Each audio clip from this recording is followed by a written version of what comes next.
Kim, we're all muted out here.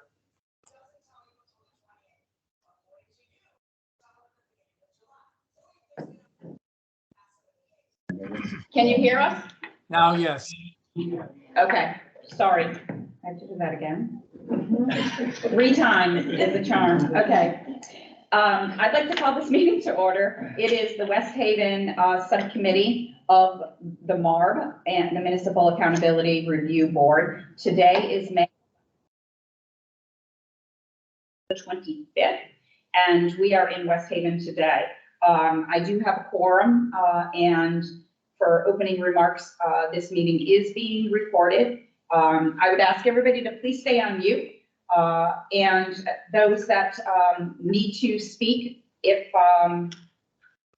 so wished, you need to hit *6 to unmute yourself.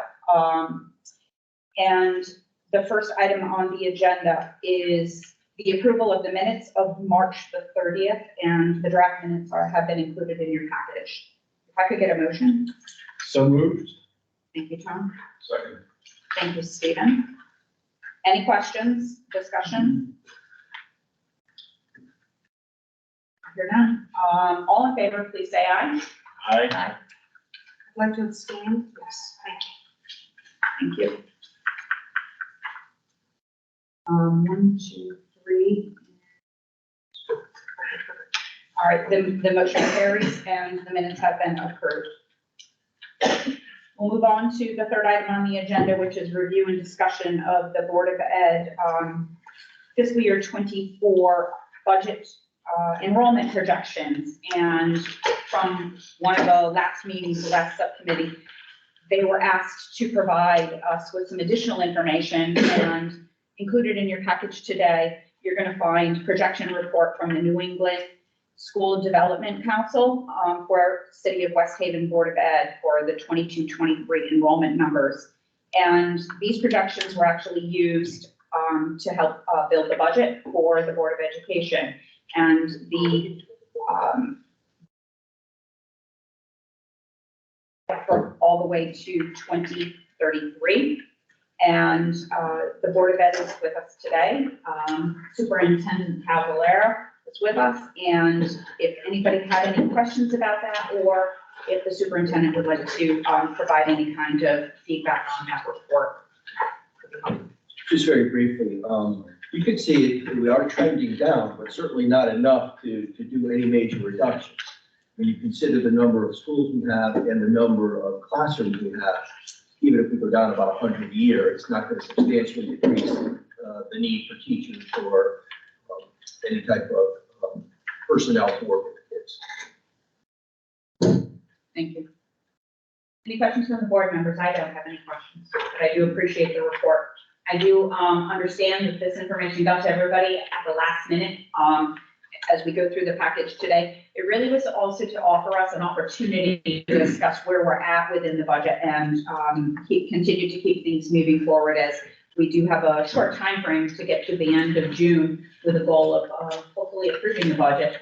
But wanted to make sure that everybody had an opportunity to at least hear from the city, the Board of Ed. Mr. Waxenberg, can you hear us? Madam Chair, I do have one question. Are you seeing a Yes. trend? Yes.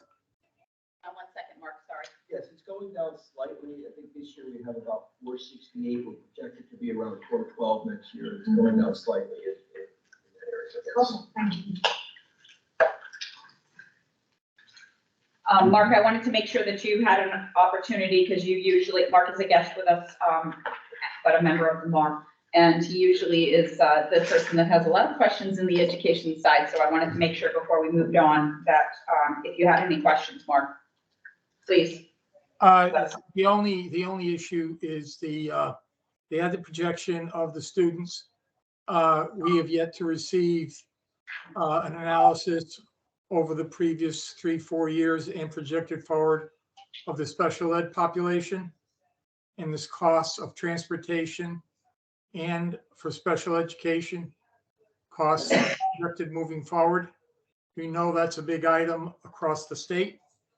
That's the budget driver within Board of Education budgets. We've asked for percentages on an annual basis of the total population.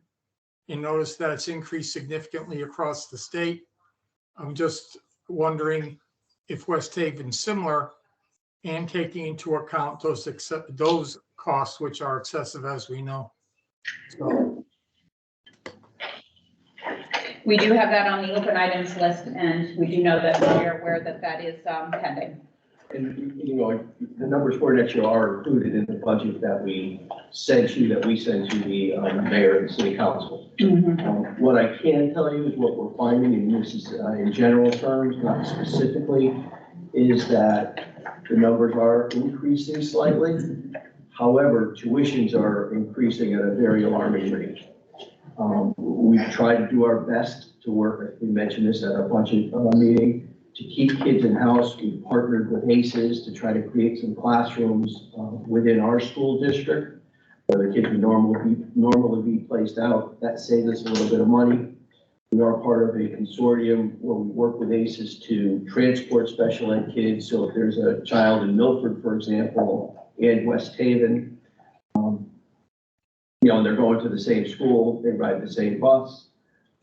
But overall, I would tell you that, yeah, we have the same concerns that are being experienced throughout the state of Connecticut. Thank you. I do have a quick question. Thank you. Up in Hartford had quite an issue with, and they spent a fair amount of money trying to figure out exactly where some of the students were coming from. And they found that there were some students that were living outside of the Hartford area, going to school in Hartford. So do you feel that there's any type of mitigation that you might have to do with that? Or do you have that as do you see that as an issue on West Haven? I don't think it's a big issue. However, let me say this, that this school, which is brand new, was built for about, I think, slightly under 1,600 students. At the time when you submit for to DAS, you have to do a 10-year enrollment projection. We now are over 1,800 students. I think it's twofold. One, we have a brand new school building, and two, the numbers of students attending magnet schools are down slightly. And I think one of the reasons that they're down is because, if you remember, the year we came back from COVID, we opened up, and New Haven spent a lot of time, spent most of the year doing distance learning. So we saw a pretty good spike when that happened. And are there any openings for teachers or other people that are in your budget that you might not fill? Would there be a realization of cost savings there that could possibly? That's a really good question. One of the problems with that is where the openings are shortage areas. And so we're paying a little bit more for those teachers in the areas of science, world language, you know, any kind of science, especially the physics and specialized classes like that. And what we're finding, in fact, we had a cave breakfast of the schools in our region not that long ago. And the consensus from the superintendent was we're picking each other's pockets. You know, teachers are thinking nothing of leaving, you know, halfway through the year to take a job for more money. And they don't have the experience, but the districts are willing to pay in order to attract them into the district. Yeah, question on your ELL student population. Have you experienced an increase there over the last few years, or has it been pretty steady? And is that a driver for you in terms of your need for staff? It's absolutely a driver. We are up to over 1,200 students with our EL population. That's roughly 20% of our students are EL. And as the kids, especially as the kids progress, we're having to add more in our intermediate school, more help in our middle school, and more help in our high school. So yes, the trend, more so than special ed, that population is increasing at a really high rate. And did you experience, an influx of unaccompanied minors who were older coming in, who maybe had, interrupted educational experience, coming into the system that also had to, that your system had to accommodate? I'm thinking high school. Yeah, well, I was gonna say, where we see that is at the high school level, where the kids, basically have no education. In fact, what we see sometimes as well are kids who may have graduated in their country of origin, but come back for a year or two in order to learn English. And, they're really not allowed to come, but it's hard to prove that where they went to school because we don't get any records.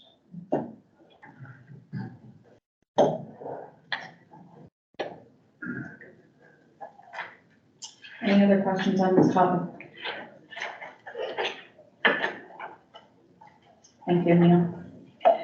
Next item on the agenda is the Board of Ed ESSER funds and the positions, and that was asked to be provided and at one of the last subcommittee meetings, and that list has been included for everybody to then take a look at, as we want to keep an eye on this, as this is an area that is built into the budget and is part of the COVID funds, and we won't have them after next year. After next year, you can see the trends in many school districts across the state that are now experiencing budget issues. I think we spread it out over a little bit more. By the way, on the sheets that you have, it's about 3.7, we didn't give you a total. It's about $3.7 million for the next school year, $3.8 million for the following year. Okay. So, I'm sorry. FY '24 is the 3.7, and then In FY 25, '25, 3.8. 3.8. Okay, thank you. Yes, go ahead, Mr. Hamilton. So are these, all essentially regular education teachers? I can't tell from this list. I think this is, their educational credentials, whether they've got a bachelor's or whatever. Is that right? But, I'm trying to assess whether or not, and I'm afraid that most of them, perhaps all of them, are regular ed, but how many of them on this list would you put in the category of, well, these were teachers who were hired for a specific assignment? Say, we're going to, with this additional COVID money, we're going to be doing more remediation than we've historically done as a district. We've got additional money, we're going to do remediation services, understanding that, well, worst comes to worst, the money goes away, then perhaps you'll have to scale back, versus this is a sort of regular classroom teacher doing 5 periods of English or whatever. I believe what Matt did when he created his spreadsheet and submitted to the state was he put the first or second year teachers on this list. However, the majority of the positions we created went to more senior staff members, and we created, for example, literacy teaching positions, math coaches, and other positions for support. In fact, next year, Tom, as we were going through adopting our operating budget, we've been fortunate enough where some of those teachers are not fortunate enough because they're retiring and we're not going to replace them. So, we were able to, I think we still have enough support at the schools, but some of those positions are going to gradually go away. Okay, and I think where I'm going with this really is to really try, at the point that we're looking at your, final approval of your budget and the 5-year plan, to understand what is that,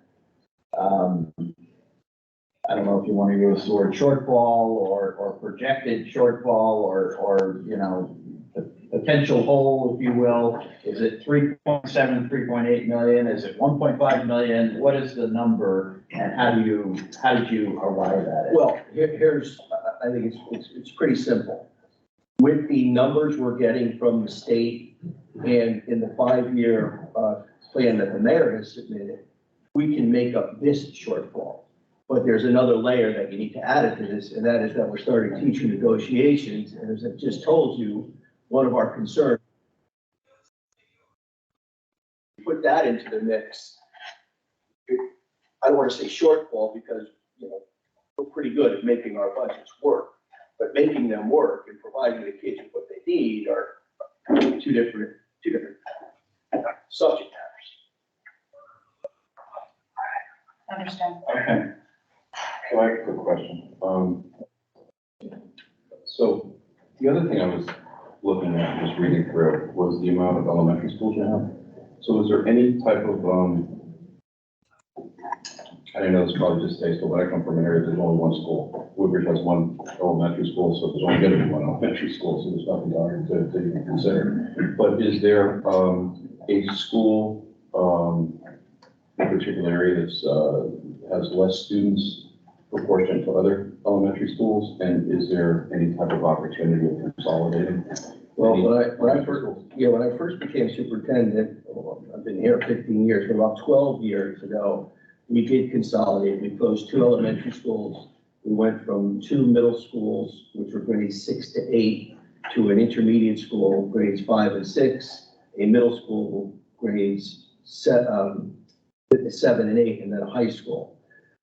If you look at our enrollment, and I could provide you with our every classroom in our elementary school if you wanted to, our class size in the elementary schools average around 20 students. So there's not much of enough.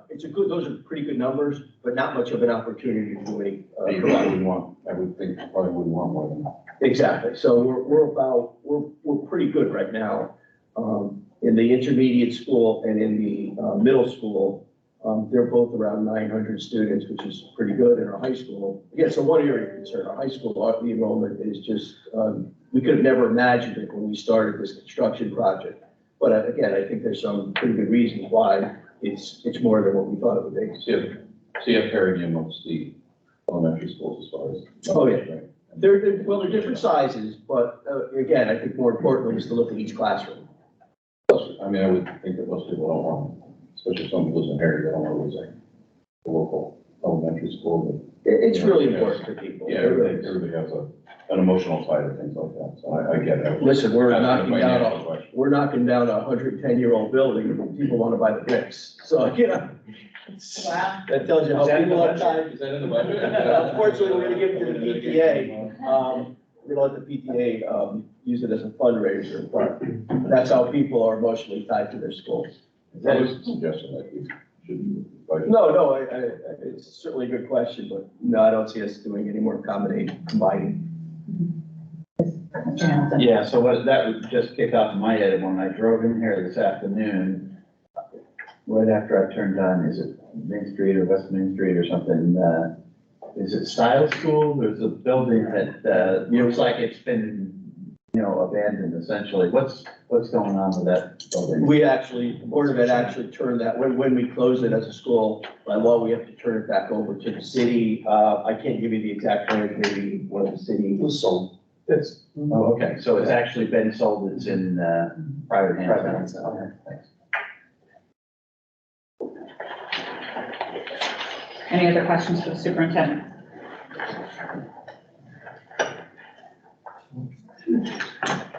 Excuse me.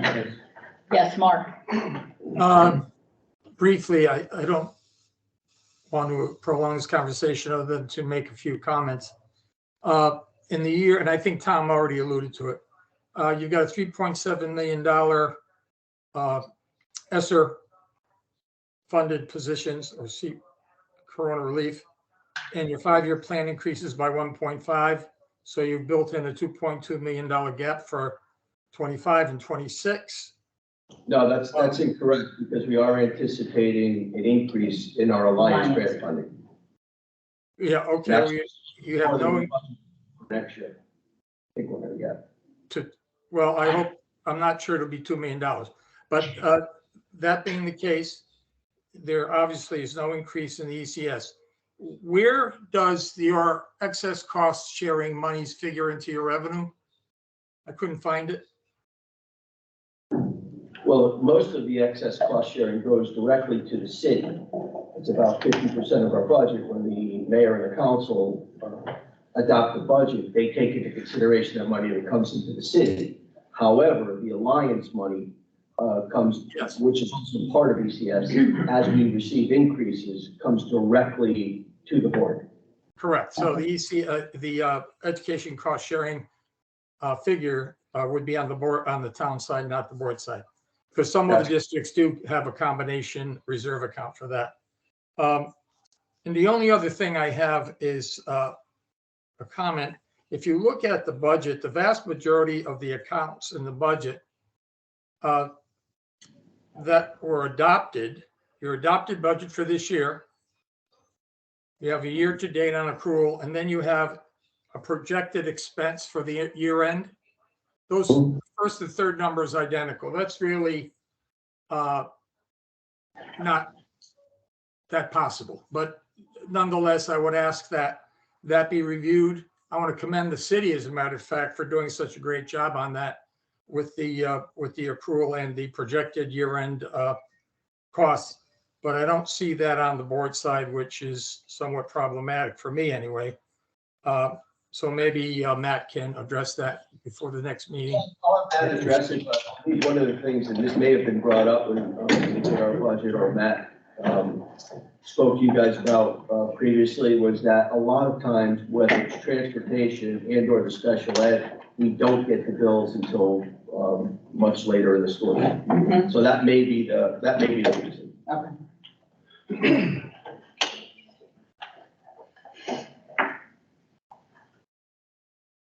Any other questions, Mark? No, thank you. Thank you. All right, then we'll move on to the next item on the agenda, which is the mayor's revised FY24 budget. And it has the city council's recommendations that have been included in that. The city council met on May the 4th and made adjustments to the mayor's budget. A summary of those changes is included in the packet today and provided. And I would then like to turn it over to David, because he has updated the revised budget for this group. And I know that the 5-year plan has not been updated. I just want to go on record for that. But this was a very quick turnaround, and we do appreciate all of his efforts to get us something quickly. We knew that this would not be, this would be more of a working meeting to hear the changes that were put through on the board with the city council, and David then incorporating them. I do want to say one thing, because I did watch the tape from that night, and I want to commend the city council, because I know that David took away from our last MARB subcommittee a lot of the things that the MARB had given David as a recommendation for some of those changes. And I did listen to the council, and I want to commend them as also listening to the changes that we thought were really important. And I know that they have already been incorporated. So I think that we're already 2 steps further along. And I appreciate that.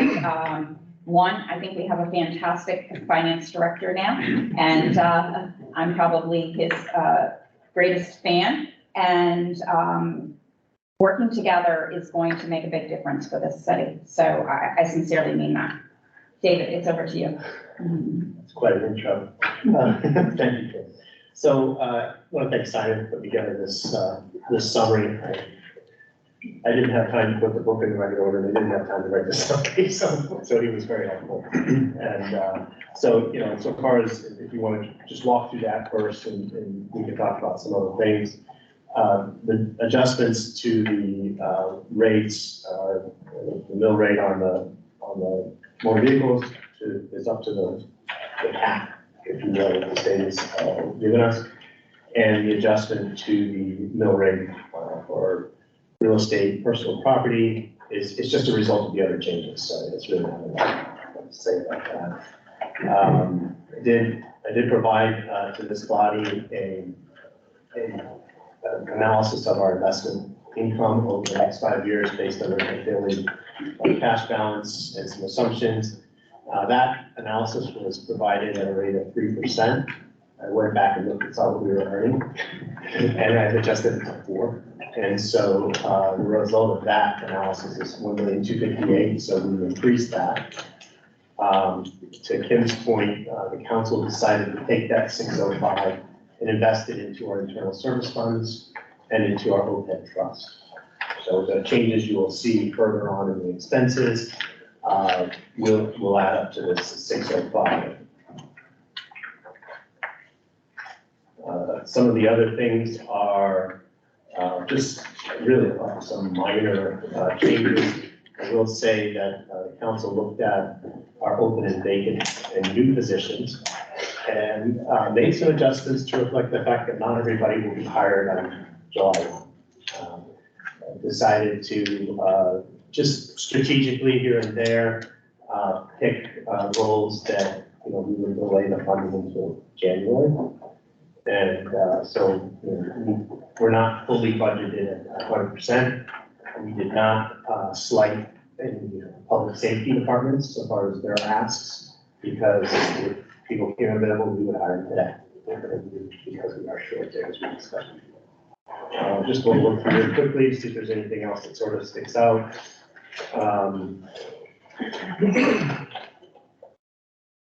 The comments on positions are totally what I was just talking about. There's some other minor changes here. Bureau of Engineering on page, I don't know what page it is. 6, thank you. There it is. A whole verification of this. That is surveyors. We're outsourcing our surveying. We had originally had a position for assistant engineer and surveying. That's a very hard combination to get. And the salary that we had, just getting an assistant engineer by himself is going to be very difficult. So we kept the salary where it was, and we increased professional services within that department to pay for our surveying needs. Took beach stickers out because we're not selling beach stickers anymore. And on page 7, you can see the transfers that we made to our internal service funds and the OPEB trust. The 50,000 increase in other contingency was my back of the napkin calculations of what the mill rate would be was a little off, and that was to balance the budget to the mill rate that the council approved. So those are the changes. Other than that, the budget's before you. And any questions you may have? Thank you, David. I do have a couple of questions that I just want to confirm, and that the legal services under city council, is it just budget money that you did not know, and bear with me, I didn't get an opportunity to analyze these numbers. Is that an adjustment that city council just didn't need that level of funding, or? The city council decided to have that in their budget last year. Okay. They did not have, you not always have that in their budget, Okay. and did not spend it last year. They felt that they did not need it next year. Thank you. If they do need a lawyer, they'll just ask for council to provide them and we'll charge it them. Okay. The position for purchasing and the position for the IT data processing, are those two positions that were already on your list for the new, on the mayor's budget for this new upcoming year? Yes, they were, Yeah. they were budgeted for 12 months. Okay. I've talked to the council about, which positions they chose, and et cetera. Sure. And it's more of a, we want to reduce the budget. If we hire a different position, we'll have to balance we hire these July 1, we'll have to balance our budget somewhere else with another position that's delayed. And it'd be It's not wonderful a if we could predict that. understand. It's not a constraint on the hiring No, process. I talked to Mr. Quaglan about that, and that's, he was running those committee meetings and Yep. his advice. Sure. And I agree that you would have a delay in the hiring process as long as you're allowed to go forward. And if you have that opportunity to balance it and you find somebody, great. I know my own experiences in the hiring process right now, and it's taking me anywhere from 4 to 6 months to be able to fill a position. And sometimes 2 times it's 2 searches for really good professional folks. That's exactly right. We looked at the open vacant positions, and the council cut about 10% of what that's how it kind of worked out. And Rick, you're okay with this position and knowing, that is a delay, or is that Yeah, going to like be a you said, it's hindrance? not a constraining thing. Everyone. If the right candidate comes and you want to hire someone in August, April, September, we can work around it. Great, If I can make another comment, please. I've talked to Rick, I said, he doesn't have enough people in his budget. He needs a number two, he's gone for a week and I almost died. So, anyway, yeah, so, we'll just have to go to council on that and ask for it. I do have money in contingencies anticipating a few things. I mean, and I'm sure you all know that there's quite a lot more contingency money there in years past. That is in anticipation of things like this, as well as, opportunities that I believe the Whittlesey team and our new finance manager will afford us. Thank you for taking that into consideration. The same with the IT help desk. I know that Jermaine is not here to be able I would like that person to start yesterday. So Questions? would George. He's out there. Yeah. Any questions from the members? Yeah, Kim. Yes, Bob. First of all, I'd like to echo Kim's compliments to the city council. I think you heard us and did it. I was listening to a meeting, I think a finance meeting, and Councilman Dragliani was saying, we listened and, a lot of these things are inconsistent. And I think that was a very valid comment, and I'm glad people are here so that we can talk about it. I think the notion is we throw out things and it's ideally up to the council to make the priority decisions. And I think it's a step that we've been missing is having a conversation about it, where we're coming from, because I know different people have different ideas and, and I know the council speaks with one voice all the time, so we're the aberration, but, so I do want to say you listened. I think this, the notion that this is a working meeting is a good idea. Because the one, I looked at this, the one elephant in the room is from the time the MARB meeting when we gave, why don't you think about this, this, and this, something happened. Whittlesey came out and said, you ought to do all this stuff. And I don't know if there's a number or where there will be a number. When or where there will be a timing priority, but I don't think it's going to be in the next couple of weeks. And I think this board needs to figure out how we fix that. I don't think we ought to kick the budget down the road until the report is finished and proofread and presentation, stop it. You need, by what date do you need the mill rate set? No give back. June 15th. June 15th, okay, I think we've got to everything done after that. put that, is that from us? Then you need the council to kind of bless it.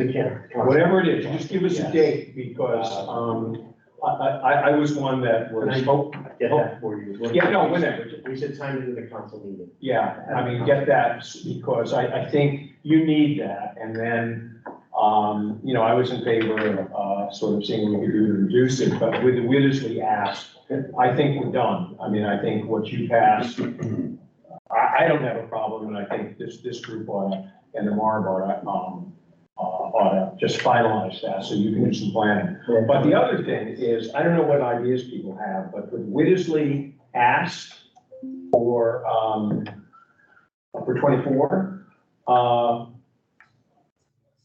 I think that's going to be a fuzzy number that we fill in down the road, but I don't know what the process is to plug that number. And I think it may be more than you have in the budget. There's a few things that we were thinking about in terms of OPEB and I'd like to take a look at that, but my sense is that isn't enough. Does anyone, Kim, do you have any ideas of what the Whittlesey number is? That has none of that. Oh. So June the 9th, May then? June 5th. June 5th and 19th.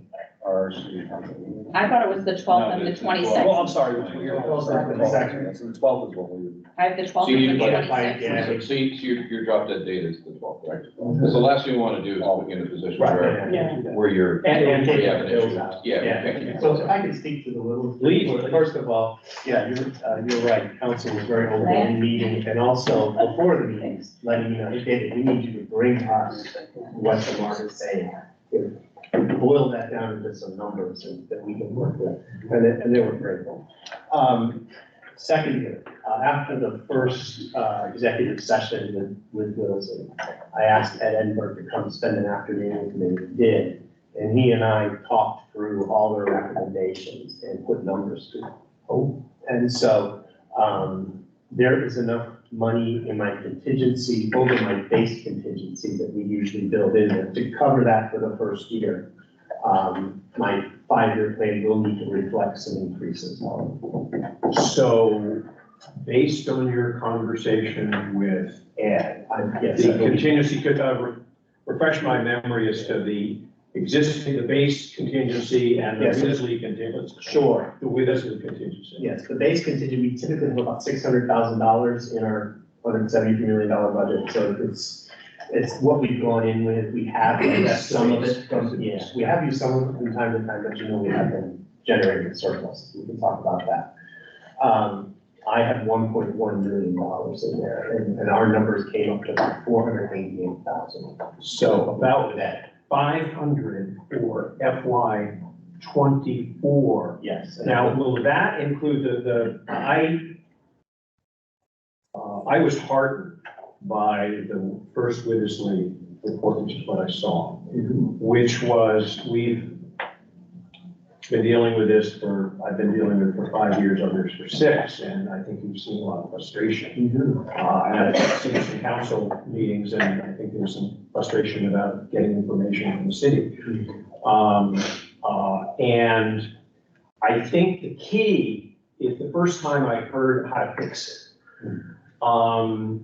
And what I heard was centralized management. Right now, you've got, a balkanized situation, and we need to centralize it. And I don't know what positions those are. I hope that is in year 1. So, I don't know, I don't believe the report's been released. It is not released. So, the things that Ed and I focused on were the total cost of immediate things needed. And then we started to talk about, the ongoing costs of the projections. I am studying one now against some of the things they suggested. Yeah. But we have, the numbers are about the same. The immediate costs are about 500,000, and the ongoing costs are about 500,000 a year. I believe the 500 is enough, but. Well, I don't know what our limitations are in talking what was there. I hope we can at least talk broadly. Yes. Is there anything in the year 1 contingency to 500 other than IT? Yes. About how much? And 300 out of 500. okay. I think we'll have an opportunity to get to all of that and have David give us those details. Okay, the where I'm heading with this is, Kim, if you've got an order to this, because I think we really need to talk about process with this budget and the Wisley report to wrap it up by June as to where we're going, because we're gonna have to live with that. And obviously, we got time to deal with the 5-year plan. So, but I really think that department reorganization is critical, and I don't know what that cost is. I would like to see that in year 1. And how you do that, I don't know. So I really can't speak to that. No, I know, and I just want to pause for a moment, and Wisley was hired to provide us with their recommendation of the highest areas of risk. We did hear some of that when we discussed it, and we will be up to them to provide us with that recommendation, okay? And so I just want to make sure that I don't want to get too far ahead of ourselves, We do know that there's changes. The city has been informed, so I want the city council as well as those folks that are here today to be aware that when Whittlesley was hired to do this organizational assessment, one of the things that was very important to me as a prior CFO, and knowing that David is a CFO, is that when you go through an audit or somebody is coming in and checking your books and trying to find out what is going on, that we need to have this two-way conversation, and we need to hear. David needs to know where those weaknesses are. The mayor needs to know where those weaknesses are, as well as purchasing. So before this report hits the street, they're already aware of some of those weaknesses and are having an opportunity to make some of those fixes even before the report gets out. So while Whittlesley is dotting their i's, crossing their t's, and making sure that it's gone through their quality control, the city has an opportunity to move forward with this right now and to deal with some of those high-risk areas. So that's what we want, and we want them to do that. And that is the most important thing before, and we will take their recommendation, and from that recommendation, we will take it back to the board, and then it will be decided on. Well, Kim, if I may just say something, and then other people can talk. I think that, I don't know what areas of risk we're talking about beyond one of them. Yeah, there are many. Okay, well then, but I think that some of the things that have been slipping through the cracks, you can make a new policy. But I think thing I heard loudly and clearly is there needs to be a great reshuffling. Mm-hmm. And if that isn't a risk, I would like to elevate it, have a conversation about elevating those costs upfront. And quite frankly, if it takes an amendment to the Whittlesley contract, I would be in favor of that. I mean, things have changed since that contract was inked. And I don't think we should be wedded to, let's put all our efforts in audit findings, as important as those are. If they can be done with other things, that's great. But the notion of delaying a reorganization until a bunch of other things are done, I have a problem with that. I don't know if the rest of the MARB does or if the council does, but that I think would be a sign of progress. And I think things have started well because the city council is here, people are here. I hope we have a productive conversation this evening. Things may be changing for the better, I hope. But I think we need a direction, and that's my suggestion. Others may have different ones. I'll share. Thank you. Yes, David. So it would be dangerous of us to talk about the risks at this juncture. No. Yeah. We cannot. We don't want to give bad actors. We cannot. Yeah. We were sworn to Yes. confidentiality when we had that executive session Exactly. and why it happened in executive session. But I will say, I don't wait.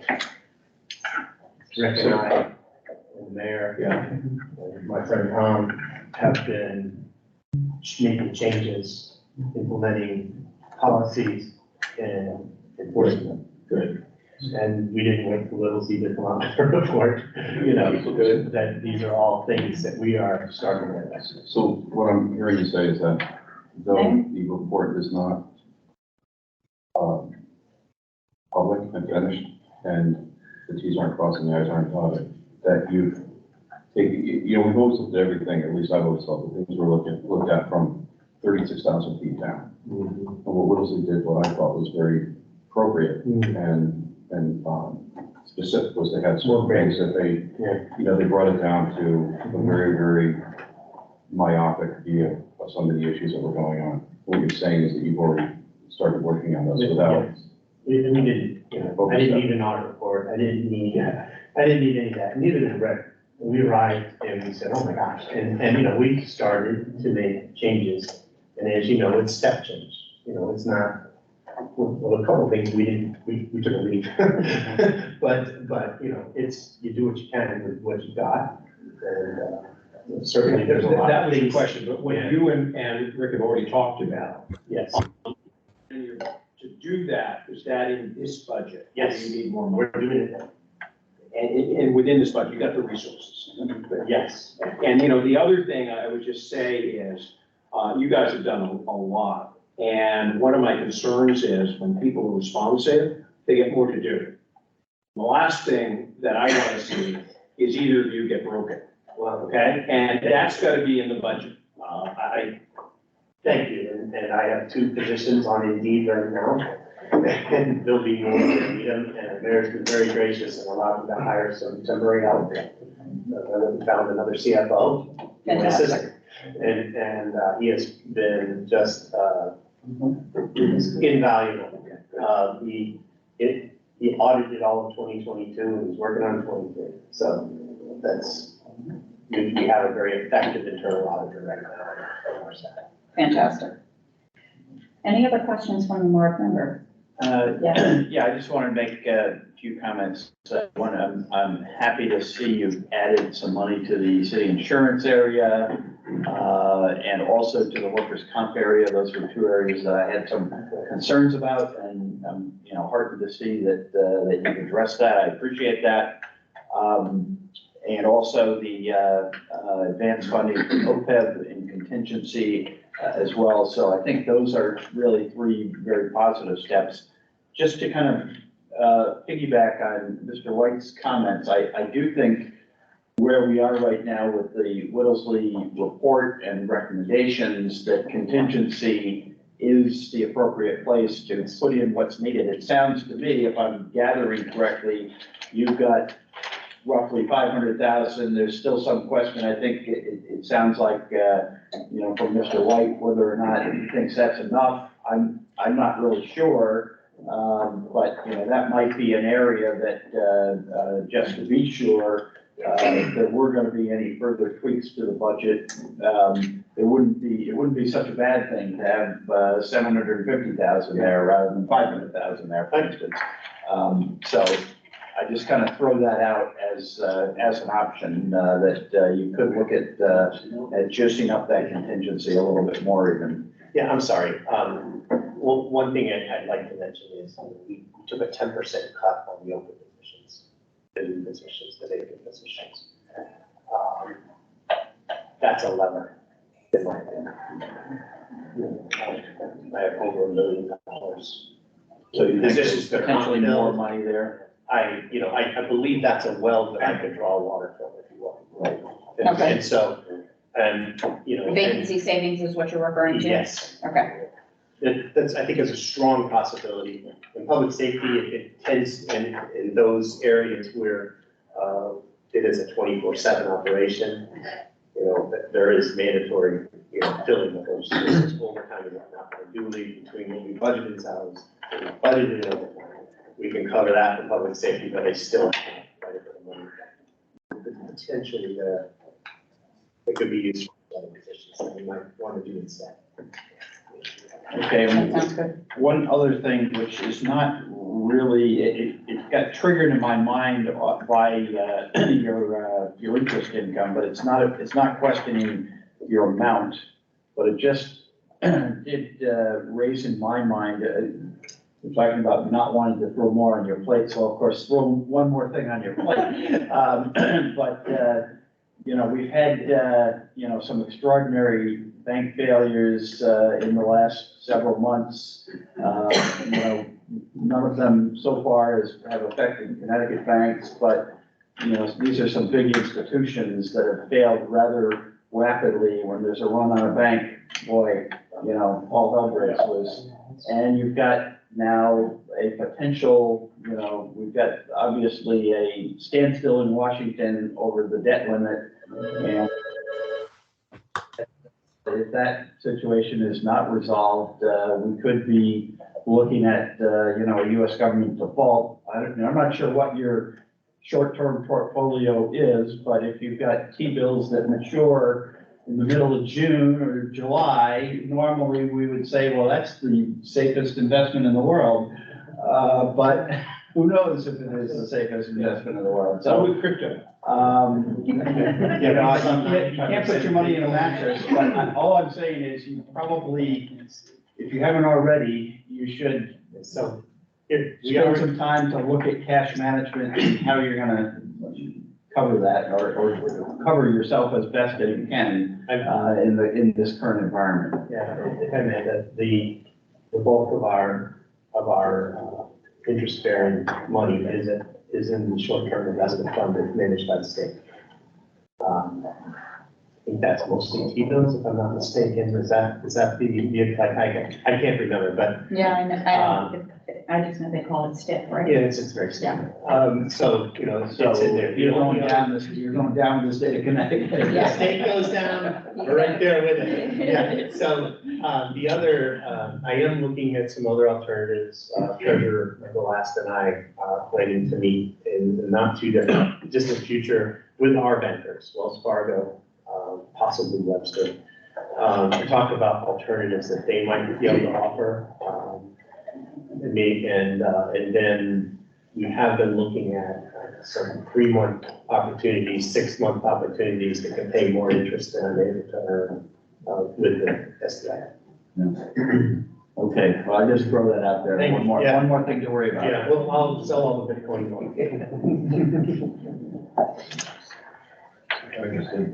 Any other questions? Kim, where, I have Mark waiting, so can we, oh, okay, no, I just wanted to know timing, are we in a position to recommend this for the 18th, or do we need more information, if so, what? I did not put that we were taking action today. I did not.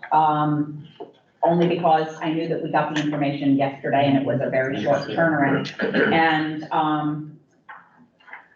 Which means we need another meeting. we would, yes, yes.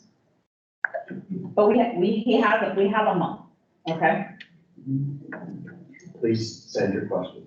Yeah, we have a month to get through this.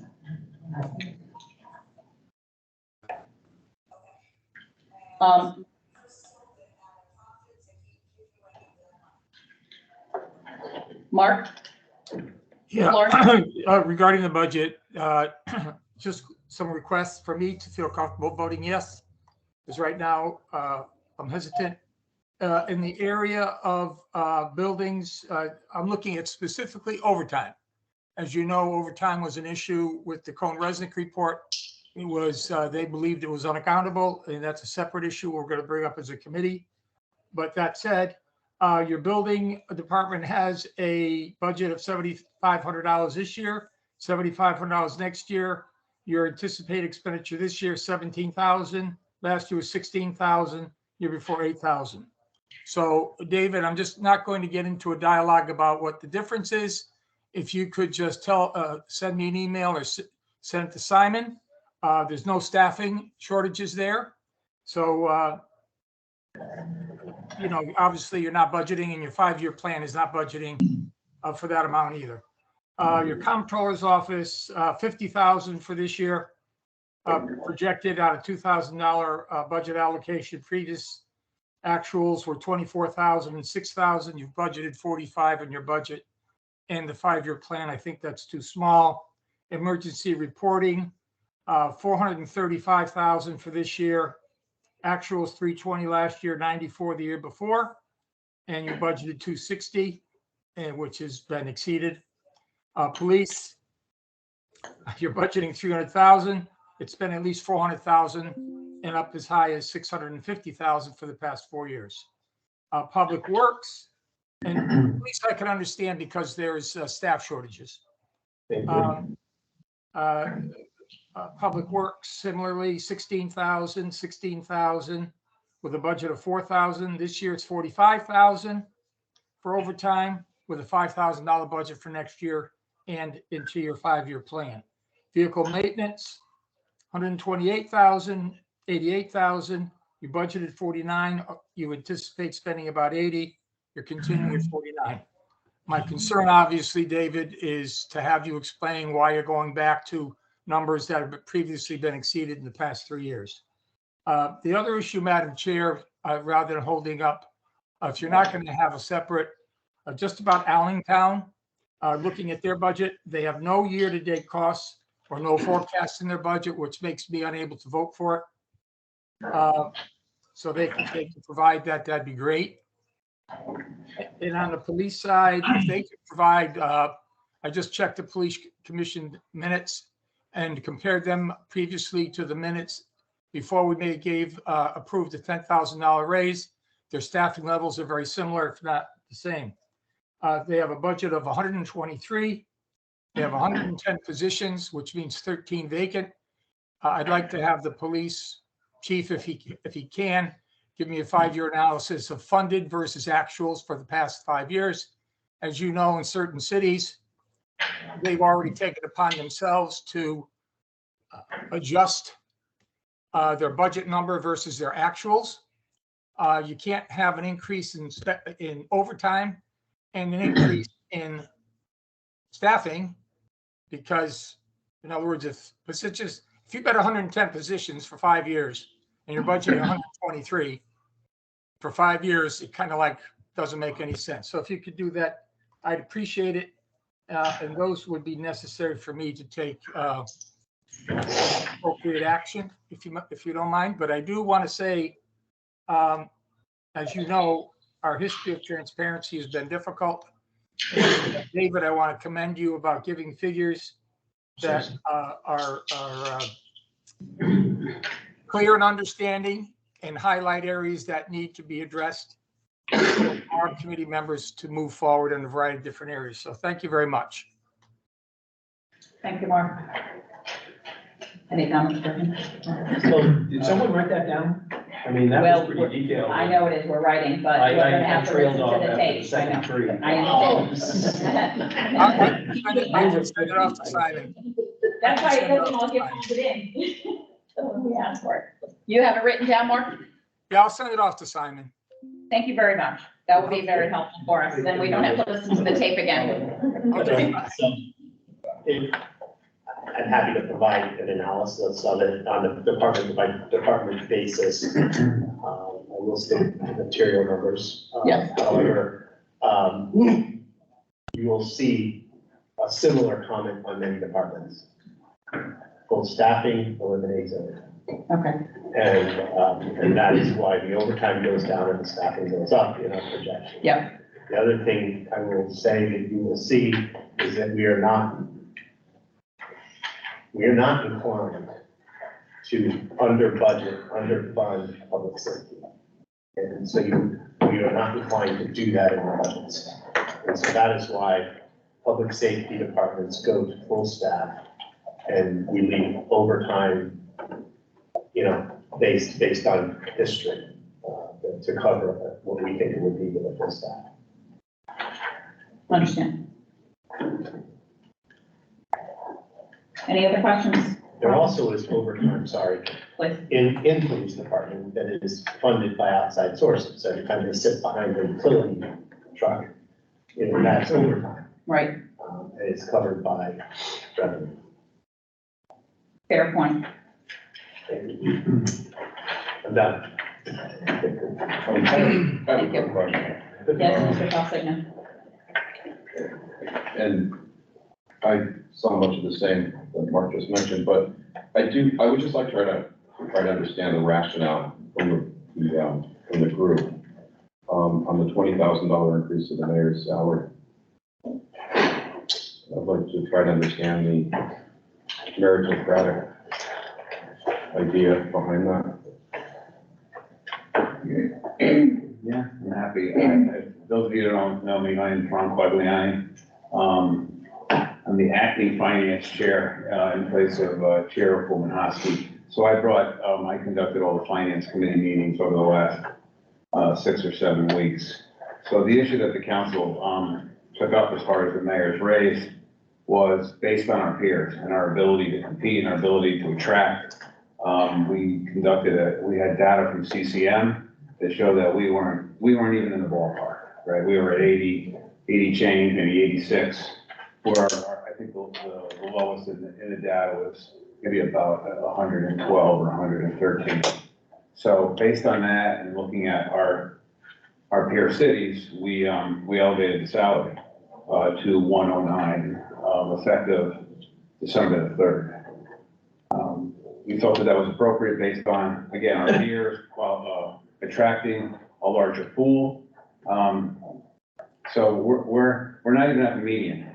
You know, right now, you know, towns our size, about 120 to 130, we're at 109. We're in the ballpark, but we're nowhere near, even in the mid-range. So I think what's happened historically, I've been in West Haven all my life. So historically what happens is the mayor's salary is kind of like a mill rate increase, right? At the beginning of your term, you get a salary adjustment. And then the mayor never wants to recommend a salary increase because, you know, for obvious reasons, they run every 2 years.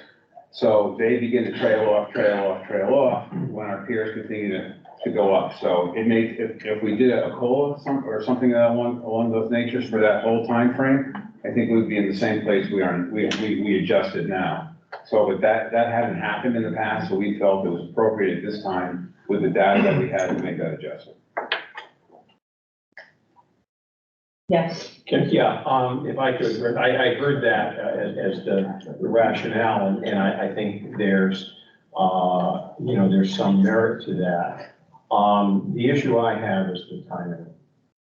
You've got a lot of other people in city government that are being paid below what's going on. And to start talking about a change in city government and let's make this better, and you lead with a raise for the mayor. That sends a lousy signal. I would be willing to talk about adjusting the 5-year plan to kind of deal with that in some way with COLA. I'm not saying, no, sorry, this discussion is here when the mayor's not here, but you do have a number of people running for mayor right now.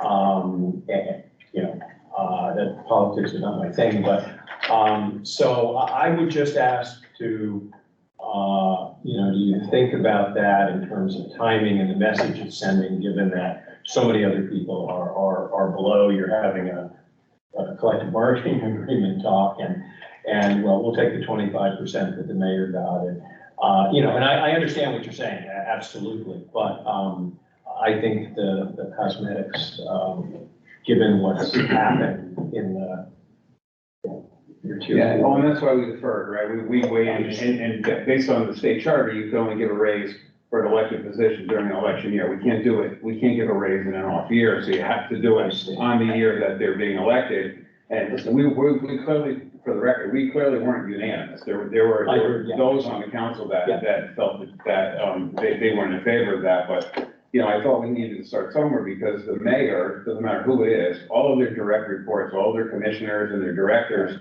make more than the mayor does. Mm-hmm. And it just seems, to me, it seems like it's upside down. And in any private sector, you know, that I have experience with, it's, you know, the CEO is the top salary earner and everybody else falls in under that. And we, in my mind, we're upside down. Yeah, I mean, it's not unusual in government where others are there. Mm-hmm. Mayor Rossi, with the conversation has to do with the raise for the mayor and some back and forth on timing. At least it was my view that I understand the situation, and I think that that does need to be addressed. The question is when, and given that other people are not at competitive levels, and we're talking about a major turnaround, and the first thing is the mayor gets a raise, whoever that is. Is it possible for you to take action in an off year effective for the next administration? No, it's just to attract. Yeah, I mean, I don't know. Well, I think that's what we're doing, right? It's really the off year now. There's an election coming up in November. So right now, the position December the 3rd, which we use that date because that's the inauguration day. Yeah. So the position is open, if you will. And right. As of that date, yeah. Right. So that's why this is the off year, right? We can't, if the mayor gets in next year, we can't give them a raise. You couldn't make it effective then, but you might say that effective December of 25, the mayor will. Yeah, I don't know if we're allowed to do that or not. I do appreciate, I do appreciate the fact that the council has brought this forward now during the budget season, so it can be built into the budget and be included, rather than you get the surprise after the fact, and you're attempting to now use contingency to cover that when we need contingency for other items. And I do like the, idea of being competitive, and so that you can attract, the best mayor to lead your city. And not that you didn't have one, all right?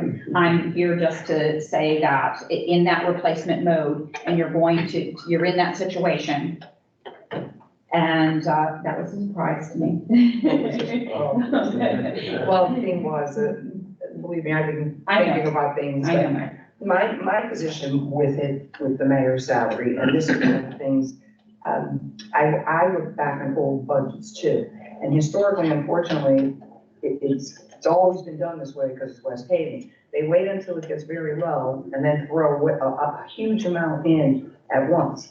I believe it should be something that's incremental and as you're going along. And I get that you can't do it in the year that the election is for municipal government, but you can do it, or that is the year, that's when you set it for December though. You can't set it for July the 1st. Right. So I think I would rather see it that way than to, put it all like at one time. And I went back and looked at for FY14, and I found the same exact thing happened when then former Mayor John Picard ran against Ed O'Brien, and Ed O'Brien ended up getting a raise because he won by 13 votes. So, and at least in the primary, he won by 13 votes. I think it just looks fair to look at whether it's a COLA, whatever it may be, to keep it competitive, but not throw that out, because we're still pretty much a blue collar place. And when people see a $20,000 raise, they say, whoa, wait a minute. So I think that there's better ways of doing it. That's my own personal opinion. Certainly. I mean, and this is just my view of the world. I think the optics are problematic. One. Number two, I think you have I think that sends a message to any negotiations you might have going on in the future. Because I know I had a union, and I would think that is something that they might key on from a percentage basis, for a percentage increase. But my biggest issue with it, for me personally, is that it's not a union job, right? No, It's an elected job, right? It's not. So, I mean, pardon me for being a little old fashioned, but it just seems to me that any raise that's not a union job should be merit based. And this is not and I'm not voicing an opinion on positive or negative about your administration at all. I'm just saying that any job that's not a union job, I would think needs to be merit based. So I think maybe there's got to be, and I don't know how you would, what the charter, how the charter can be talked about or amended, but I think it needs to be, something like that should be a merit based. And I think to throw 20,000, because that's what people are going to key in on, right? I mean, what did the register write? The register wrote a big article, mayor gets $20,000 raise. They didn't talk about all the great things you did to mitigate some of the other issues that have been coming down the pike for West Haven. The thing that they keyed in on was the mayor got a $20,000 raise. Oh, and incidentally, the mill rate is going to be kicking up. So, I mean, it's your city, you're the. I appreciate the comments. It's just like the mayor wasn't in the room, she kind of reiterated what I said, that, everybody's, instead of having a COLA that's moved out, the last 10 or so years, no one does anything, and then we don't become competitive anymore. So, and we're giving a raise to the position, not the person, and that's why we chose the date that we did. Again, nothing against the mayor, but do you really think that someone is you're going to draw a different group than you already have? Going from 89 to 100, and if the answer is yes, then, okay. I think the optics of 87,000 are almost as bad as the optics of increasing it to 109. Right. We're grossly underpaid compared to other municipalities. Does the $20,000, I think the $20,000 opens you up to a greater pool of candidates. I don't know many executives that would leave a job for that pay, but I know a lot of middle, very good middle management executives, level that would consider that for 109 and not consider for 87. The deadline to run is a month, right? For deadline for filing for mayor.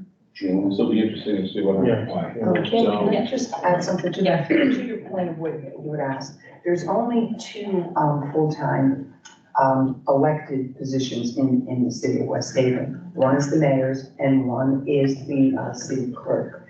What they've done over the years is they had a way of supposedly making it fair. And that was they put together this resolution. Now we follow, even though we're not union, we follow some of the stuff of the 1103 contract, which is a union contract. It's the management union. So what happens is that if they get a raise, then, and not on the off year, but if they get a raise, we would get that amount. The trouble is because they do it in a way, they started in December, which you have to, but then they cut it. So the only raise that I got in the 6 years, if you will, was, I want to say 0.5% of the thing. I think it was $500 for the year. That's what I'm saying. That's why it would be better if there was a process that seemed fair and consistent. So whether it is they get a COLA, whether it is they follow, do the same thing with the resolution and they get the raise. Because otherwise it really doesn't seem fair. Every other person got the raises except for the two full-time elected officials. And like I said, one is the city clerk and one is myself. And again, I want to be really clear with everyone. I never took this job for the money. I made a whole heck of a lot more money. So, right, I just want to be clear. I can't imagine anybody taking the job for the money. I wanted to make it I would change. think that there's people that, I mean, you're all volunteers, right? We got a stipend. They get a- You get a stipend? It's not a big It's a big stipend. Yeah. Well, We're covering their gas. Kim said that the MARB is getting a big raise, you're gonna double our salary. I'm told I get 100% I did. pension. I think you're fair. So not to be kind of, I'm just saying that I can't imagine anybody taking. But shouldn't the salary be commensurate to the job? Correct. But whoever comes in and takes the job is gonna have to deal with a lot of changes. From the top on down, we have to deal with the culture, we have to deal with more staffing. In no disrespect, but they have to deal with you. I feel that the next person down, you guys are all great, but you think you're gonna be mayor of a town and you can't do anything because your hands are tied. So I wholeheartedly agreed with the raise because if you keep doing the same thing the same way, nothing's gonna change. We Maybe need to that's my get a better suggestion. pool of people. Maybe that's a different way of doing something, so it's optically plausible, and it's also fair, because it still doesn't sound like you're telling me you're way below the curve, right? Even at 109. Right? So maybe it's maybe there's a different way, and I don't know anything about charting. I think it's in the messaging, okay? I think it's in the messaging, and if you have not received raises, while other collective bargaining units have received raises, then therefore the base, you're not giving a merit. You're giving an increase to the base, okay? The base is out of whack to the market is really what your messaging is, okay? In my thoughts. I'm gonna hold for a moment because, Susan, you did have your hand up, and so you're next, and then it's Stephen. It's Tom. I'm a new board member, so I've missed the history over the years, except what I read. I totally understand increasing the salary to a level more commensurate with other mayors, because it's a lot of responsibility. And so my question is really, I don't know what your charter says, so that if you were to look at a COLA for mayor, does that have to be through the charter, or is it something you can do as a council? I think if you don't mind me responding, I think this is first of all, I want to say this is terrific, right? So to be able to have this kind of dialogue back and forth and kind of, instead of waiting for, third party kind of decide, or watching the meetings, we like listening to your meetings, but it's very helpful, right, to go You back. wanna get a raise. To get that. So I do appreciate that, and I want to thank you for that. Dave has been terrific, since he's been on board. He's brought a lot of transparency and knowledge and to our process. So that said, I think you all can help us because we're referring to the state constitution. So the state constitution, there's language in there that says specifically that an elected official, I'm paraphrasing, but an elected official can only get a raise on the year of the election. So it would make sense to me, even if we elevated the salary to a certain level, that again, we're in the ballpark, and then we have a resolution or an ordinance, or whatever it may be, to give us a set COLA, going forward. But that off year that there's not an election, I don't know if that would be a violation of the state constitution. So that would be helpful if that's something that we could find out. I think Yeah. what we We're could gonna look do, into that for you. Thank you. Yep. unfortunately, we didn't do it 10, 12 years ago, but if we had implemented say a 4% raise every 2 years, coincident with the election, Right. we wouldn't be having this conversation. Right. So, It's a Mr. question of Hamilton, timing no, and how to do hopefully- it, that's all. I don't think anyone disagrees with. Yeah, the so, concept. so I also do not really have any problem with this. I think it's pretty obvious that the position is grossly underpaid. And to the point of, I agree that people don't run for mayor for the money per se, but people decide not to run for mayor if the money is not gonna be enough for them to sort of meet their basic needs of supporting themselves and their family. So I do think it does have an impact on, the number and quality of the people who would be willing to run for office. So I support it. One option, and this is not unique to West Haven, a lot of towns and cities struggle with this issue. And one of the things which, they did a few years ago, which was sort of interesting, down in Norwalk, was they approved a pay plan for the non-union employees, which included the finance director and other, direct reports of the mayor. And then they actually, by ordinance, tied the mayor's salary to the midpoint of the range that was set for the finance director. So that as the range of the salary for the finance director moved, then every 2 years, the mayor's salary would move. Now, let's be honest, it was partly so they've taken that one vote, now they don't have to vote on this raise for the mayor again every 2 years. But it did seem to be a way to, that effectively has allowed the mayor's salary to sort of keep pace with inflation and other employees in the municipality. So I do understand it's a real problem, and where you're at now is you've got a salary that really is just too low. Thank you, Tom. May I say something? Yes. Hi, Don, Victor Boris, and thank you for the MARB being here and all to be here. My main concern is that the message we send to the public, right? We've had a lot of hiccups along the way, the city, a lot of bad things. And, it sends a bad message because the people feel like there are workers there that haven't had raises in 4 years. We're not competitive with all employees in City Hall. And then the main thing is that I believe that if you're gonna run for mayor, you should run on your merit, right? So why not let a mayor run? And in 2 years, if that mayor is doing good, right, the people are gonna agree with it. The people are gonna say, yes, you deserve more money. I think that would be a great idea so that, there's no people not feeling, treated wrong or differently, so it's hard. Like, I think that West Haven had a very bad time to see a raise just happen after, $1.2 million stolen from the city. And this is really, it hurts the public, that they're the taxpayers. So I think that is something I hope you guys think about, that, the taxpayers are what we're here trying to help, so, thank you. Thank you. I was always told many years, the city is run by a business, like a business. So all your big businesses out there, and the CEOs make more money than people on the bottom. It doesn't the CEO. The CEO of the city is the mayor. it looks kind of embarrassing that the mayors make less money than the people below. I don't think it's fair. I'm not saying that the person, I'm not giving it to the person, I'm giving it to the position. That's the only reason my position was to give the raise. If the person is running a big corporation, with a lot of money, and should be compensated. The people underneath her should be making more than the mayor. I think that is embarrassing. And then you look at your surrounding towns, it's just as bad. I see some towns got a and a manager. Add the manager, the general manager's pay and the mayor's pay.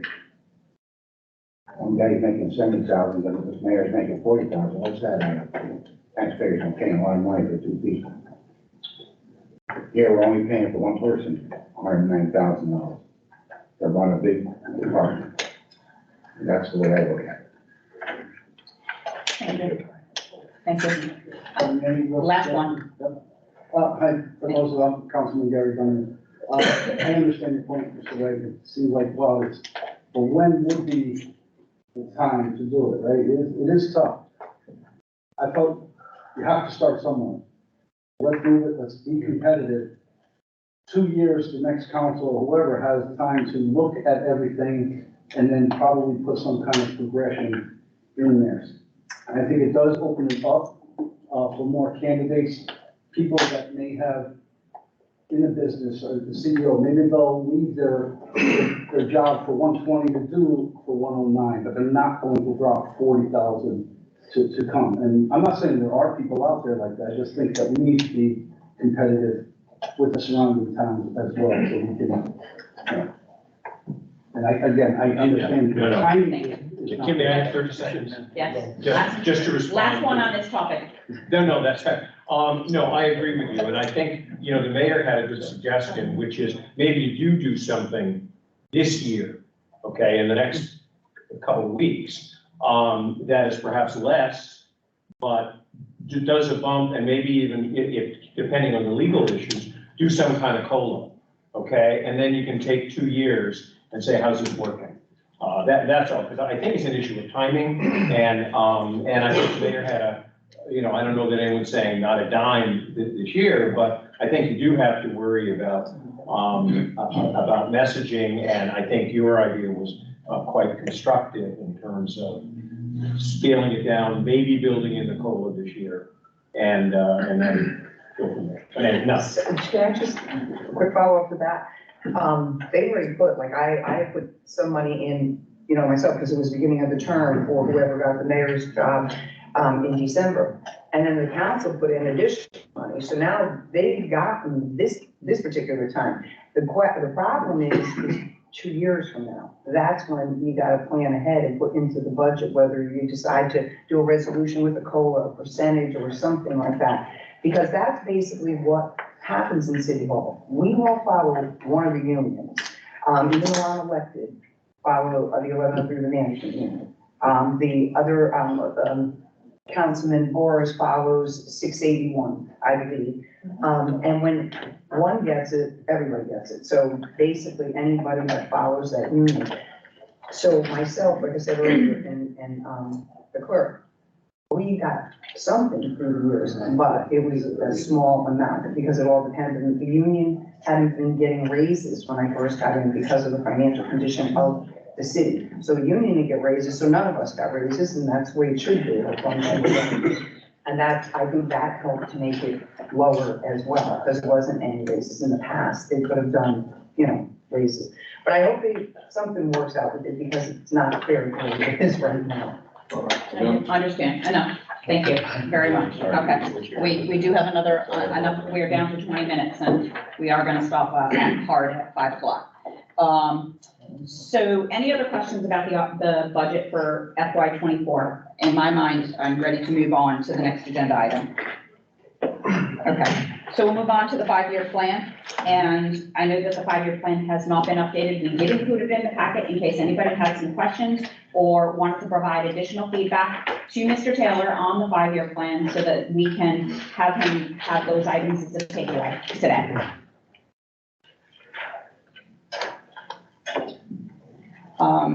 All right, so the staff has provided us a summary of the 5-year plan that's included inside this budget, and wanted to make sure that we opened this up for anybody in case there were some items that, we did have a list that came from the MARB members, and the list has also been embedded into the group, into the packet, so that this way David can take that into consideration when updating his budget. I think he has taken probably a lot of them already into consideration, which is fantastic.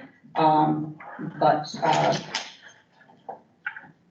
of the responses were included today, others have been sent. Yes, One was I'm sent sorry, one an was hour sent at the ago. last, please. But Will you no, please, yes, update the committee on that, So if I because could. they do not have that material. I did, it hit me, it hit my Right, email, and but I'm I did gonna- not share it. I'm not even gonna talk Okay, about it, all right. but I'll say it was given to you, so. Thank you. I'm not sure what order these are in, but there's, one, questions regarding the West Haven budget, MARB commissioners' questions, is that the first page in front of you, or is? Yes. Okay, monthly capital was provided, previously, year-over-year monthly comparison, that's the one that I said about an hour ago. Well, actually, it's, had to be more than an hour ago, but anyway. The budget report by object code category is embedded in today's materials, it's the last couple of pages of the budget. Oh, thank you. See, I didn't even get a chance to look at it. Just take a look at this. You had that for about 24 hours. You'll be surprised that Yes, it is. I didn't even have an opportunity to practice yet, your updates. Hopefully it made the printer. Yeah, I think, Simon, we did include that. It was, you just attached it to the back? Yes, there's. Oh, there it is, fantastic. Starts on, there it is. Thank you so much. Oh, you're welcome. Yeah, it was really, That's a lot of last 2 or 3 things that didn't add up to the same total. But yes, I did get it there, and you can see some of the changes, and, yeah, it's a very helpful thing, I just didn't have it ready when I initially put it in, it is embedded into my spreadsheet. I don't have an update on 4 or 5, I have provided, vacancies have been provided every committee meeting. The Old Testament budget analysis was requested once again today, and I do not have that for you. City Hall fund sources, it's a bit of a broad ask. I'm gonna try to address that at some point, but that's a little broad, but we'll see what we can do. I think it really That's about means, where I am on that. yeah, it's really to focus on the grants, because you have ARPA grants that are out there, and we need to get an update on the ARPA grant, Yeah, and I do. Yep. And I think Ken sent it to me, he and I were talking the other day, I have not been able to. okay, thank you. Yeah. He's been tracking that very religiously. Fantastic. Council. Okay. On the questions regarding the West Haven budget, there were some OPM staff questions. Parking tags are higher than projected 23N. That parking tags is tickets for illegal parking. We believe that people will be tempted to park illegally because we're going to monetize parking in certain areas. And really, we're bringing it back to normal rates. The other issue is we're just coming off COVID. I would have to ask the police department, but I believe what they told me was they weren't ticketing cars unless they were parked in such a way to hinder public safety. The one item that that was what I said today is the legal investment fee. That's the one that I said today.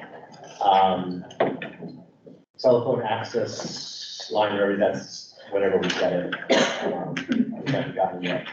Parking meter revenue is much higher than actual over the past 3 years. Explanation for why it was so low is COVID, and we just didn't have our act together last summer. Coming out of it. Building permits are higher. That is buried in the report that I sent today. So you'll see that you can see all of the projects. You can also see that recording fees are actually 23% of that total, not the major part. Yeah, plumbing and heating, you know, obviously when we do building permits, they got the plumbing and heating, and the supplements for that as well. Violations are low. Is that because of the lack of building officials? Yes, we have 2 assistant building positions open, they're still open. I don't have an answer for the miscellaneous parks and rec. Parking meter revenue, 240,000 higher than historics. Refer my previous comments regarding non-advertising parking. Properties for sale and sale of property line, to some extent, that is it is a trend. To another extent, we do have 3 schools that were sold, and not all of that revenue can be recognized. Miscellaneous, I'm not sure. That's okay. We can, you can follow up with us on the items later. No, Okay, no, so- yeah. Let's just see if there's anything, Nothing was material on our side. yeah, just looking at it now, there really isn't. As you can see, the writing answers on this.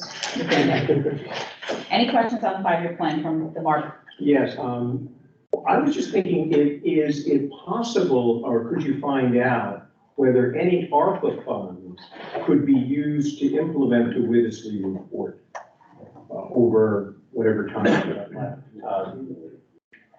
I think possible is a good answer to that. And in my opinion, the things that are one and done, that would be a good. Would be the ones that I would. You get funding positions so that. No. That's all right. Right, so But that would be up to the ARPA committee and the. well, who the rest of the initiates people that who do it, ARPA but I think it's committee? I mean, possible. who initiates it? I mean, I think part of the progress here is if we can avoid balkanization is, I don't know any, you know, if the elected officials are in the room, I don't know anything. So And we gotta wait for some mysterious kind of ARPA people. But someone ought to talk to them and say, look, let's work together and try to do this. And the other is. Pardon? He's over here right So what's the answer? I got my pen. The answer is the council dictates what projects they want. Okay. We have a law firm and accounting firm who make sure it's compliant. Carmody and UHY, and then the ARPA committee implements it. Okay. That's the answer. Whether or not a position can be funded through ARPA, it has to go back to UHY and has. Okay, I think that would be, I mean, I would suggest you two talk, which is that what kinds of things could you do? Because that, I'd really like to get that going, and I think that's going to advance the ball with you folks. And at the same time, I totally recognize the budgetary constraints that you have. And I guess you also, in the new 5-year plan, are going to carry through the number 1, Wittisley, number 2, the internal fund. In other words, you come up with a plan to deal with it. That's what I look at there. You know, how do you balance the priorities? And, you know, I think at tier 3, that's kind of where I was. You guys take it, and unless it doesn't pass the 2-head test, you know, go for it. But now at tier 4, you know, I'd like to keep the same thing going, whereas you make the decision. But we, you know, we ultimately have the ability to change it. But I think with a dialogue, I don't think anyone wants to, you know, sort of do a deus ex machina and come down and say, show me this. We want to do that. I would say we have another opportunity when we get to this in year. Things continue as that projected, we will have to say that. Okay, And I think it'll be important for us to not only fund the general fund when we have surpluses, Right. but have a resolution to fund service. Okay. any other questions on the 5-year plan? We're closing in on time. We have 10 minutes, and I know we have some contracts that I need to get over to Mr. Squire. I just have, whether I'm asking another time. Yeah. Okay. Thank you. If you don't mind, unless you want to miss your dinner. No. Or not have a concert in We between. get submitted through the staff. There you go. Oh, yeah, we It's just an update on the fiscal control and accountability, which I was considered kind of low hanging fruit that should have been dealt with quickly and efficiently. So maybe you can, at another time, give us an update on that. I didn't hear what it was, Stephen. So my question was, how are we doing on some of these fiscal controls and accountability, especially with the PO and the vendor reconciliation that you suggested? Yeah. I always thought that was, as I mentioned, I thought that was kind of low hanging fruit. There were things that could be quickly and efficiently dealt with and could make a material difference by department. So I can not answer it now. Rick and I can figure out the way. That's fine. Yeah, but that's kind of, that was. Yeah, and it's further down on the agenda. Well, he has it in his 5-year summation. We're pretty excited about it. Okay, good. Sorry. You're fine. All right, we're gonna move on to the next item on the agenda, which is to discuss, review, and take possible action on the non-labor contracts that are before us today. And those items begin with DNR Laboratories, which is improvements that are being recommended for City Hall conference rooms with use of ARPA funds. And the contract is between DNR Laboratories and the city is to purchase some new audio and video systems for 3 City Hall conference rooms. And the contract will be $180,875 with a term of the contract to be 8 to 12 weeks. And I am going to turn that over to you, Rick. Yeah, so this was bid twice in the city. Didn't have any respondents the first time around. Made some tweaks to the bid. 4 companies attended our walkthrough. DNR Labs was the only company that did submit a bid for it. They came in under budget and with a pretty extensive design plan for what we were looking for the 3 rooms. The 3rd floor conference room is the smallest room of them all. The cheapest one to do. City Council chambers is also included in the Harry North room. And this is, we're currently paying someone to come in and live stream our meetings for us. He does an excellent job and is well received, but it's just time, to get some better equipment in there so we can live stream them ourselves and down the road stop paying someone to come in and do it for us. So this was funded for $200,000, it's about $20,000 under budget, and just need to get this approved because we are looking at a 6-week lead time on supplies. So. Any questions from the North?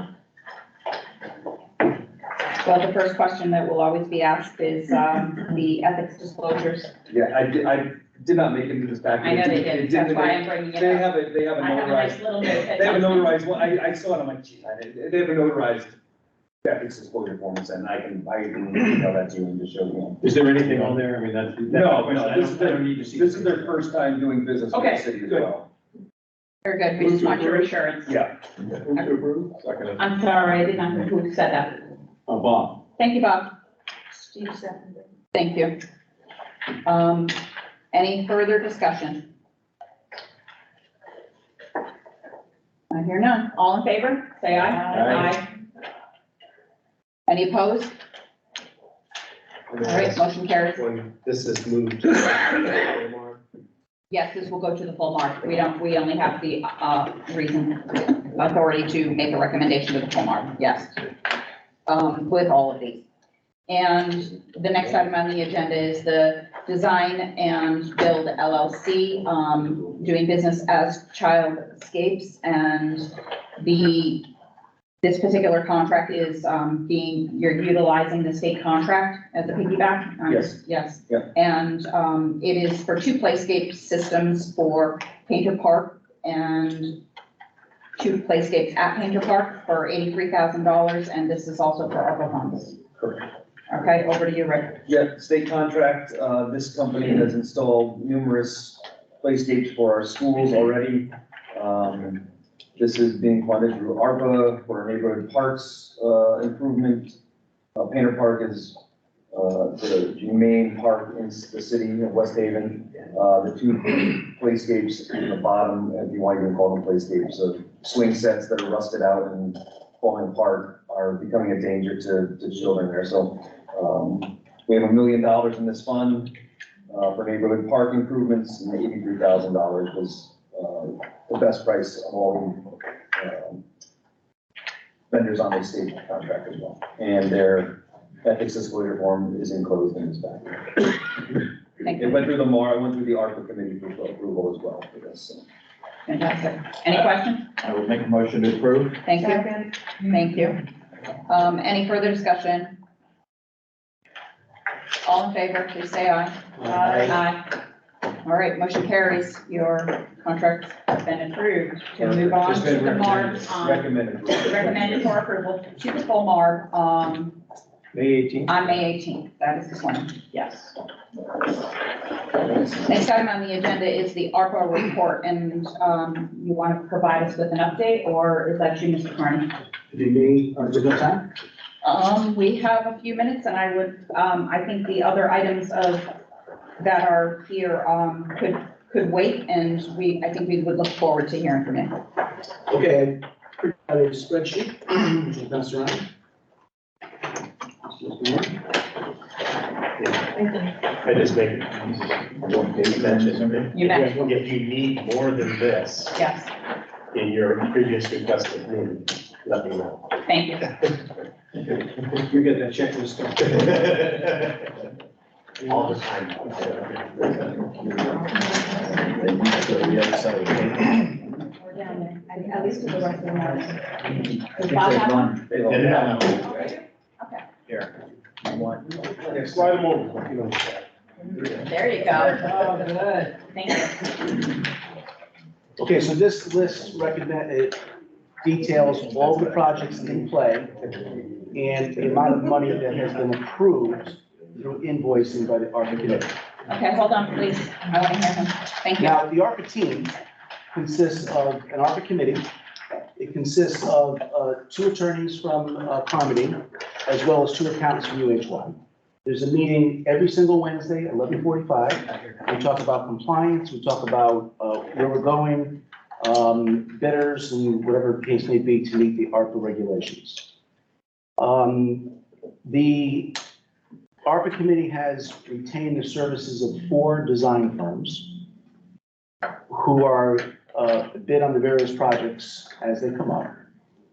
Those numbers have not increased, they've kept their numbers from the original bid. And we're finding it's getting difficult to find architects outside of those 4. If you put a bid out, architects are too busy, every time the city's using ARPA funds to do projects. So we're very happy that we have these 4 different size design firms. Once the council approves a project, an RFP is created. It's given to UHY for compliance, and it's sent to purchasing to go out for a public bid. The bids are then opened in public. The lowest responsible bidder then receives a contract. We had Carmody create standard contracts, which eliminated the cost of negotiating a contract with each vendor independently. So the contracts are already pre-made, it's a matter of just filling them in. And those contracts carry with them all the various ARPA requirements. Anything over $50,000 comes before the MARB for approval. A PO is then created. And I'll tell you that I've been working with the city as a volunteer since 2005. I have never seen the PO system up and running the way it is now. Every single invoice gets a PO. Vendors are being paid within 14 to 20 days versus 3 or 4 months or longer like it used to be. And because of that, we're attracting more bidders. Once a project begins, it is managed by the assigned architect and the ARPA committee. All invoices are reviewed by UHY, sent to the ARPA committee, and then approved in public. The number 1 rule that we have is we do not want a single invoice paid unless it's approved on camera, in public, so everyone can see exactly where the money goes. There are checklists that we use for each vendor. Passes around quickly. There's one in the material. Yeah. In the place. They're in the. Yeah. Oh, there, okay. So I'll just pass this. I got one for the, these are invoice checklists, if you will. So every single invoice goes through that checklist. And then we have an actual vendor checklist. So vendor has to be compliant with all the various requirements. Otherwise, we can't utilize their services.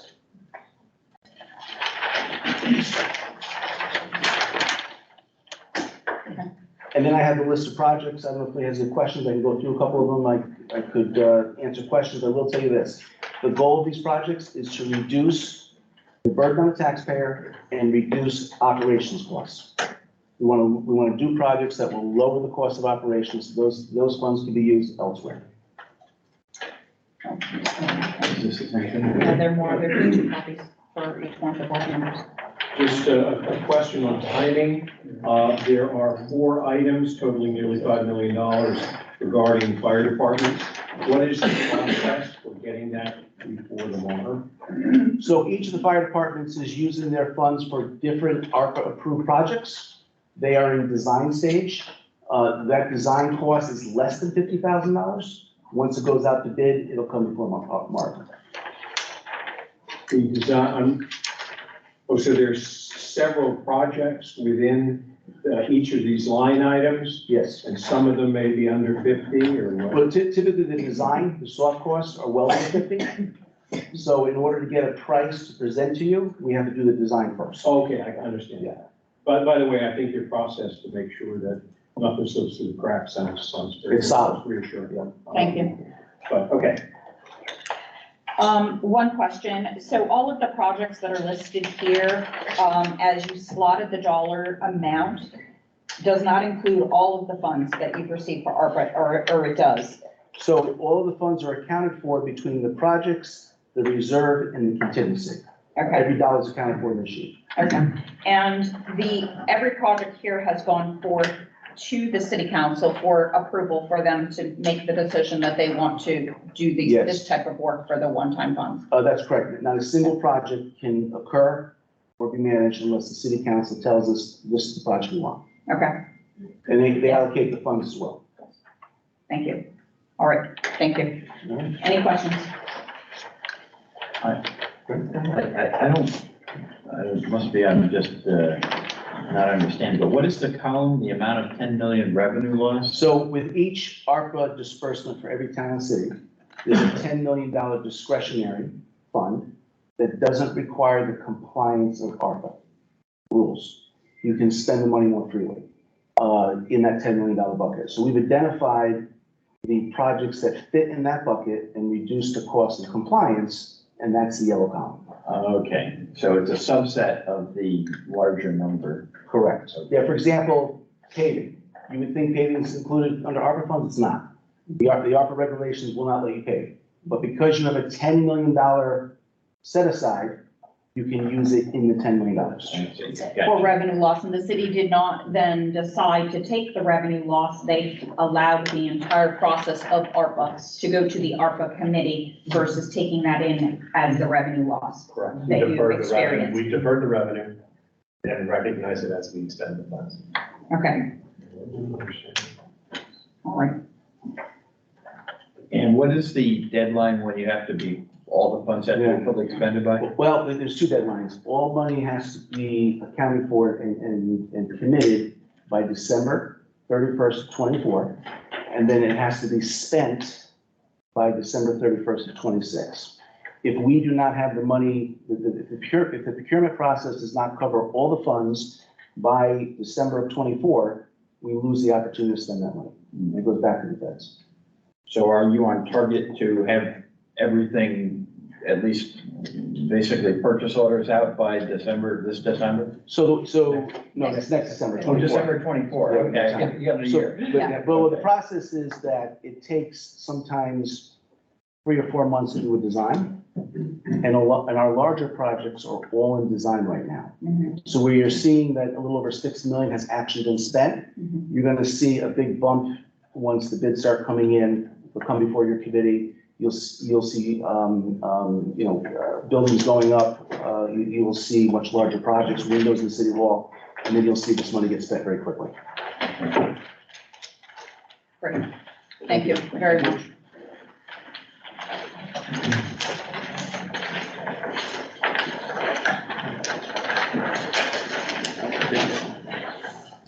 I am going to pass on unless any of the MARB members have a need to look at the open items list. Do you want to go through any of those? We're already 5 minutes past our time. And then the MOU action updates, I think of the materials stand for themselves. I don't have a need to go through those today. Please don't. He's always so fresh. But we wanted to share so much. Sorry. We'll do that another time. All right, so is there any other business that we need to discuss today? The only thing I'll say about the open items is that's something that I look at a lot. And sometimes I think you'll find that it's a little frustrating when I see things open from March of 2022 or February of 2022 with them not being addressed, for whatever that's worth. Understand. I find it just as frustrating. We do want the priority to be the budget right now. And that's why I purposely did not put them on the open items list. That's why we have a separate list for the budget, just to focus on the budget. That's our priority. All right. Can I get a motion to adjourn, please? Thank you. Second. Thank you. And all in favor? Aye. Wait, Give a couple of instructions for the next. So later. Oh, yeah. So the breakout back here, guys behind the wall is some refreshments. listen up. Guys, time out for a second, please. Refreshments now for the next couple of minutes, grab and go.